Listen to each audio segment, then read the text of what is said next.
दोस्तों, कोई भी विभाग हो, उसमें जो उच्च अधिकारी होते हैं, उन उच्च अधिकारियों का जो पद होता है वो इसीलिए सृजित किया जाता है कि अगर आपको कोई समस्या है तो आप उनके पास कंप्लेन दर्ज कराएं और वो उस कंप्लेन की जांच कराते हैं और अगर वो कंप्लेन सही पाई जाती है तो वो उस पर कार्रवाई करते हैं। दोस्तों, इसी तरीके से हमारे पुलिस में भी एक उच्च पद होता है जिसमें हमारे जो ज़िले के एसपी होते हैं, एसएसपी होते हैं, उनका पद सृजित किया जाता है। और आमतौर पर हमारा जब भी पुलिस से सामना होता है तो हम लोग ऐसा मानते हैं कि पुलिस हमेशा गलत करती है, लेकिन दोस्तों कभी कभी कुछ अधिकारी ऐसे आ जाते हैं जिनकी कार्यशैली इतनी प्रभावशाली होती है कि वो जिस जगह पर जाते हैं वहाँ पर अपनी छाप छोड़ जाते हैं अपने कामों से।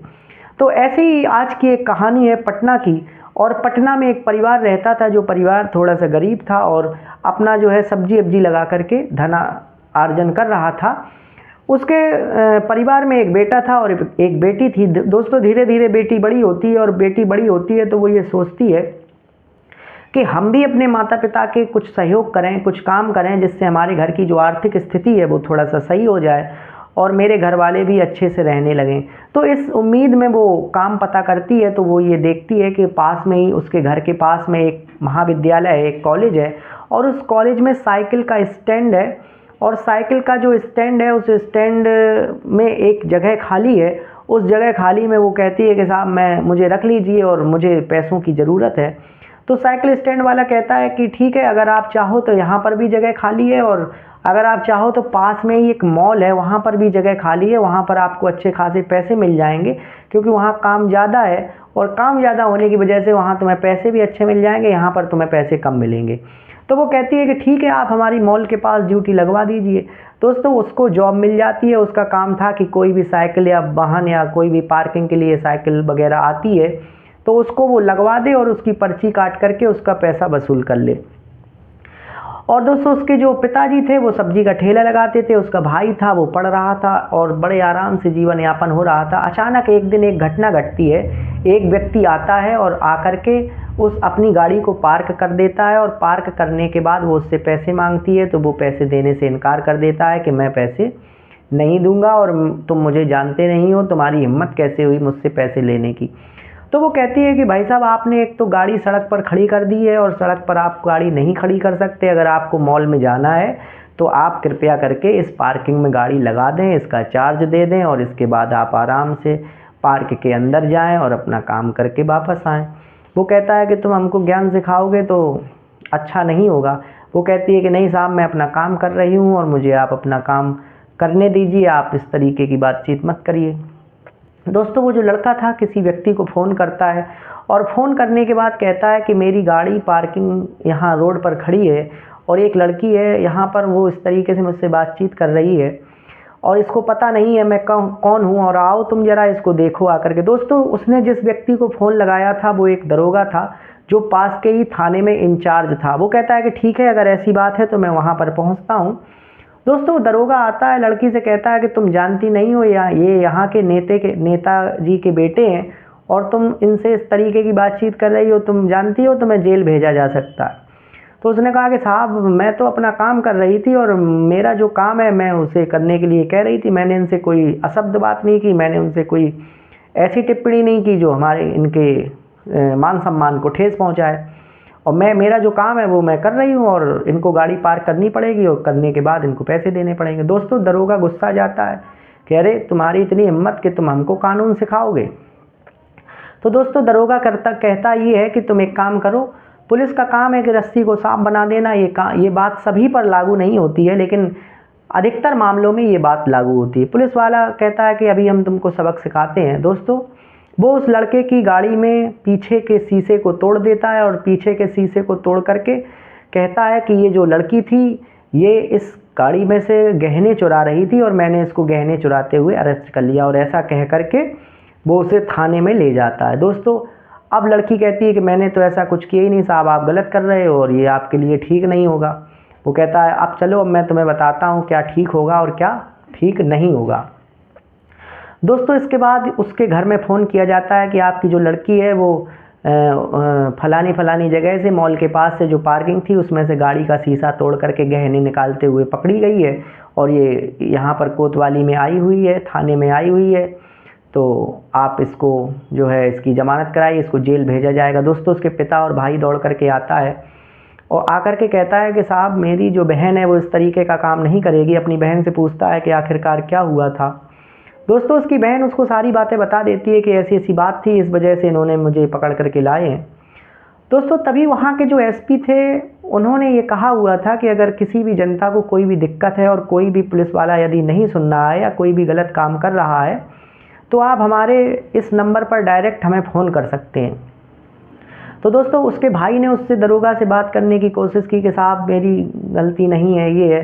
तो उसने पूछा कि तुम क्या करते हो? उसने कहा कि मैं साहब सब्जी वब्जी का काम करता हूँ। उसने कहा कि अच्छा, अब तुम मुझे बताओगे कि क्या सही है क्या नहीं है, और ऐसा कह कर के उसको थाने से भगा देता है।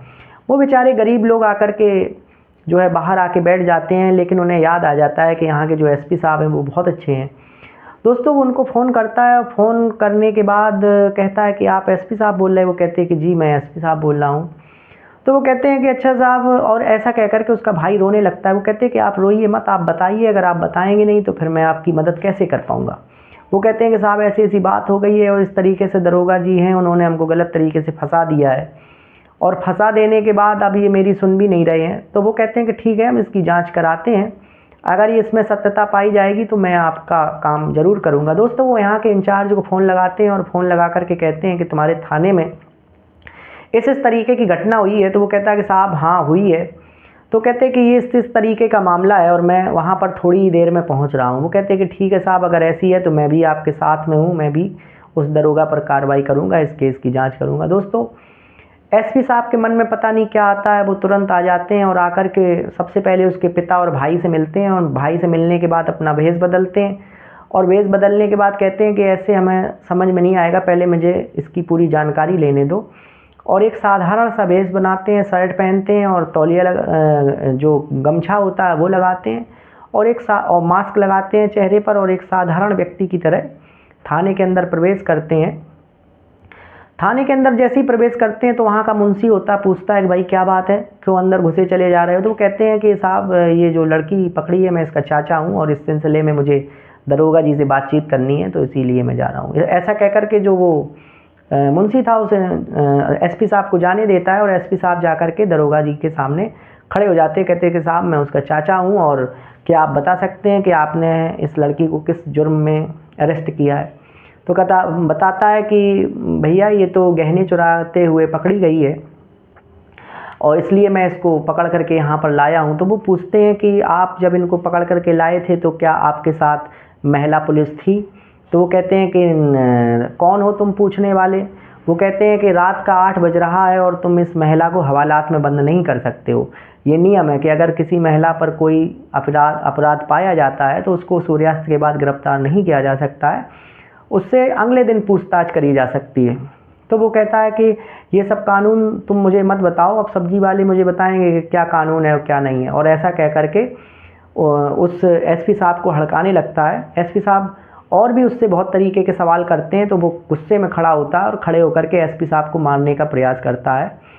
लेकिन जब दोस्तों एसपी साहब को मारने का प्रयास करता है तो एसपी साहब उसका हाथ पकड़ लेते हैं, और हाथ पकड़ करके कहते हैं कि मैं इस ज़िले का एसपी हूँ, जब तुम्हारा इस तरीके का व्यवहार है तो तुम जनता से किस तरीके का व्यवहार करते थे, मैं ये देखने के लिए आया था, और अब तुम सही सही बताओ कि आखिरकार बात क्या है। तो वो जैसे ही एसपी साहब को देखता है तो अब तो उसके पैरों तले ज़मीन खिसक जाती है। वो कहता है कि अरे आज तो बहुत बड़ा अपराध हो गया।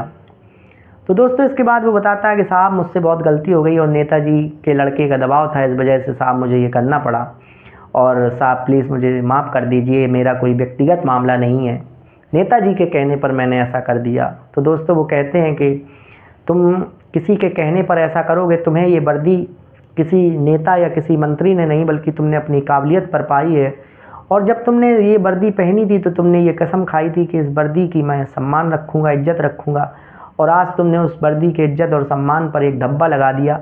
और तुम्हारे जैसे लोगों की वजह से ही लोग पुलिस थाने में आने से डरते हैं, पुलिस को अपनी बात बताने से डरते हैं, और समाज में जो अत्याचार होता है उसको सहते रहते हैं। तुम्हारे जैसे लोग पुलिस और इस समाज के लिए घातक हैं। और ऐसा कहने पर उसे लाइन हाजिर करने के बाद सस्पेंड कर देते हैं और उसकी जांच बैठा देते हैं। दोस्तों इसके बाद जब वो लड़की ये देखती है तो लड़की देखती है कि अरे ये तो कोई साधारण आदमी इतनी बातचीत करके चला गया। बाहर निकलती है, अपने माता पिता से मिलती है। माता पिता कहते हैं कि बेटा ये ज़िले के एसपी थे जो साधारण वेश में बना करके आए थे। वो लड़की उस एसपी साहब को देखती रहती है और उनका बहुत बहुत आभार और धन्यवाद करती है कि साहब अगर आज आप ना होते तो इस गरीब आदमी की कोई सुनने वाला नहीं था और मैं जेल चली जाती और जेल जाने के बाद फिर मुझे तारीख, कानून और इन सब को अपने आप को साबित करने में बहुत समय लग जाता। भले ही मुझे कोर्ट बाद में बरी कर देती लेकिन मैं बहुत बड़े दाव पेच में फंस जाती। आपने आकर के बहुत एहसान किया और आपका बहुत बहुत आभार है। दोस्तों इस तरीके के जो अधिकारी होते हैं वो समाज के लिए एक आईना बन जाते हैं। समाज के लिए उनका ये काम ही होता है कि समाज को हम जहाँ भी रहें वहाँ हम अच्छा काम करें, ऐसा काम करें कि हमारे जाने के बाद भी लोग हमें याद करते रहें। और दोस्तों इस पूरे भारत में बहुत से ऐसे अधिकारी हैं जो इस तरीके के काम करके अपनी मिसाल स्थापित कर जाते हैं और लोग बहुत दिनों तक उनका नाम अपने ज़बान पर याद रखते हैं कि वो आए थे तो वो बहुत अच्छे आदमी थे। और दोस्तों कुछ लोग ऐसे होते हैं कि जो पुलिस की छवि का बट्टा लगा देते हैं और छवि को ख़राब कर देते हैं। तो इस कहानी से आप एसपी साहब के बारे में क्या कहना चाहेंगे? आपको ये कहानी कैसी लगी? कमेंट बॉक्स में आप अपनी प्रतिक्रिया हमें ज़रूर दें। और काश पूरे देश के अधिकारी ऐसे हो जाएं तो जो गरीब जनता का शोषण और अत्याचार हो रहा वो शायद कभी ना हो। दिल की गहराइयों से आपका बहुत बहुत धन्यवाद।